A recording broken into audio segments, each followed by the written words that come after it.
গল্প পরীর সাথে সহবাস পর্ব 4। পরীর সাথে সহবাস গল্পটার তৃতীয় পর্ব যারা দেখেননি দেখে নিবেন। হুজুরের কথায় মাথায় যেন আকাশ ভেঙে পড়ল। পরীকে আমার কাছে কে পাঠালো? এর পিছনে কি আসল কোন রহস্য লুকিয়ে আছে? এসব ভাবতে ভাবতে হুজুরের কাছ থেকে বেরিয়ে জান্নাতকে ফোন দিয়ে ওর সাথে দেখা করলাম। জান্নাতের সাথে দেখা হতেই ও বলল, কোথায় গেছো? কলেজে আসলানা যে আজকে? ওর কথার জবাবে মন খারাপ করে বললাম, একজন হুজুরের কাছে গিয়েছিলাম। হুজুরের কাছে গিয়েছিলে? কি বললেন উনি? বলে উঠলেন জান্নাত। ওর কথায় ওকে বললাম, হুজুর বলল সেই পরী আমার কাছে এমনি এমনি আসেনি, সেই পরীকে নাকি আমার কাছে পাঠানো হয়েছে। তোমার কাছে পরীকে পাঠানো হয়েছে মানে? নিশাদ, আমার মনে হয় ব্যাপারটা খুব জটিল। তোমার যদি কিছু হয়ে যায় এখন কি করবা ভাবছো? আমি দেখি কি করা যায়। তুমি এসব নিয়ে চিন্তা করো না। তোমার জ্বর কমছে তো? জান্নাত, হ্যাঁ আমার জ্বর কমছে। জানো ওই পরীটার ভয়ঙ্কর চেহারা দেখে আমার জ্বর আসছে। আমি তোমার গার্লফ্রেন্ড, সে জন্য কি ও এমনটা করছে? আমাকে ভয়ঙ্কর রূপে ভয় দেখিয়েছে। হ্যাঁ, পরীটা আমাকে বলছিল এসব। তুমি এসব নিয়ে টেনশন করো না। আর সন্ধ্যার পর কোন কারণ ছাড়া বাহিরে বের হবা না, তাহলে পরী আবার তোমার কোন ক্ষতি করতে পারে। এই বলে আমি বাড়িতে চলে আসলাম। জান্নাতও চলে গেল ওর বাড়িতে।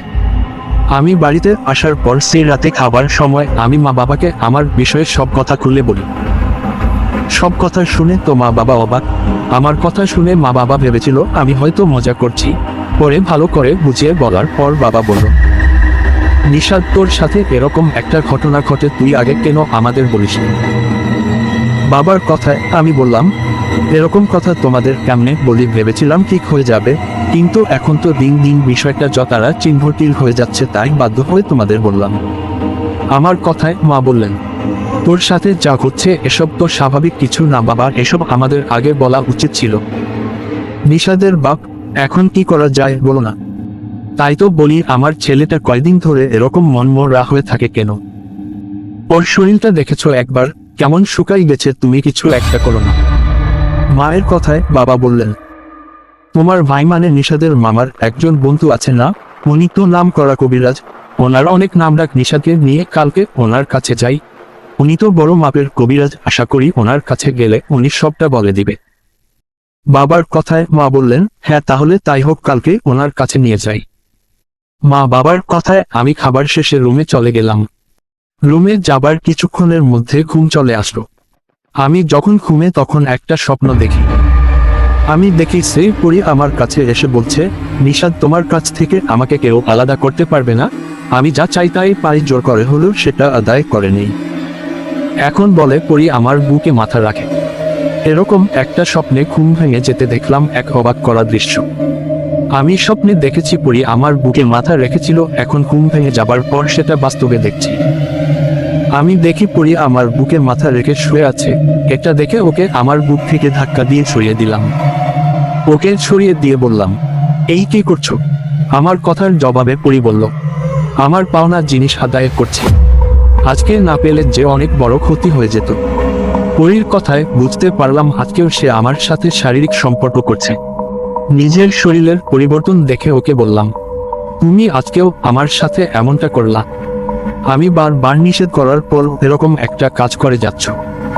তুমি এখান থেকে চলে যাও। কথাটা বলে চিৎকার দিয়ে মা বাবাকে ডাকতে লাগলাম, কিন্তু একে আমার গলা দিয়ে কোন আওয়াজ বেরোচ্ছে না। আমি ঠিকই চিৎকার দিচ্ছি, কিন্তু সেটা কেউ শুনতে পাচ্ছে না। এদিকে আমাকে চিৎকার করতে দেখে পরী বলল, কেন মিছেমিছি চিৎকার করো? কেন মিছেমিছি হুজুর বা কবিরাজের কাছে যাও? এসব করে কোন লাভ হবে না। ঘুমাও, তুমি এখন আরাম করে ঘুমাও। আমি এখানকার জন্য চলে যাচ্ছি।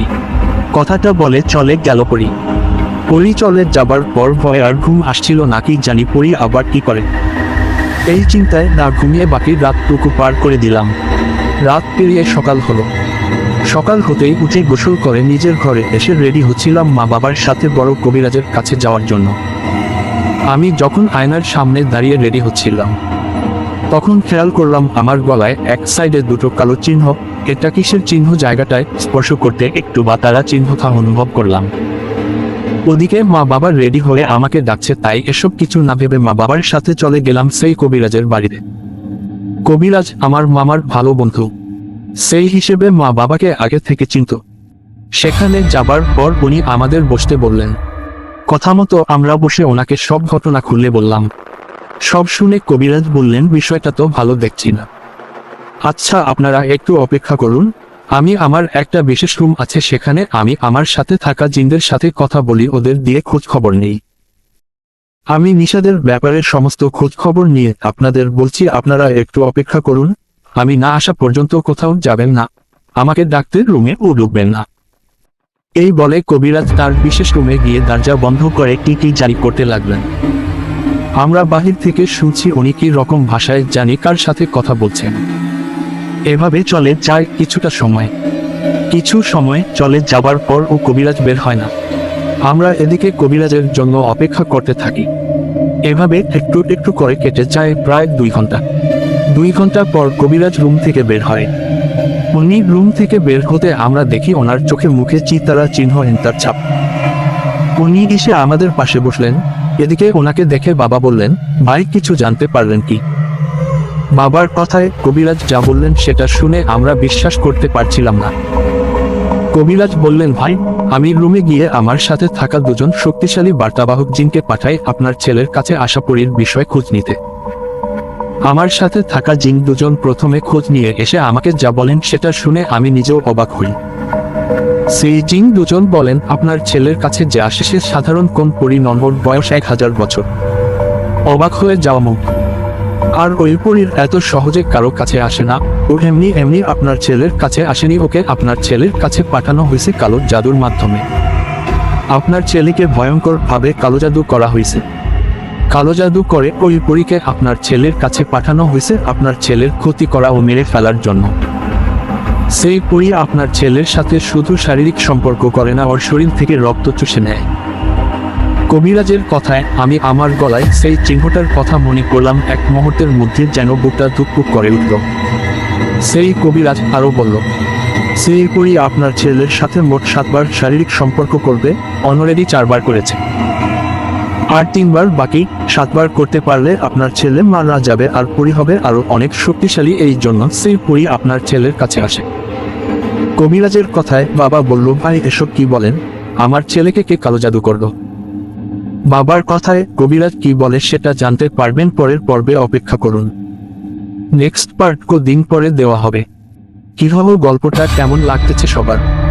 নেক্সট পার্ট মিস করতে না চাইলে ফলো করে রাখবেন। ধন্যবাদ।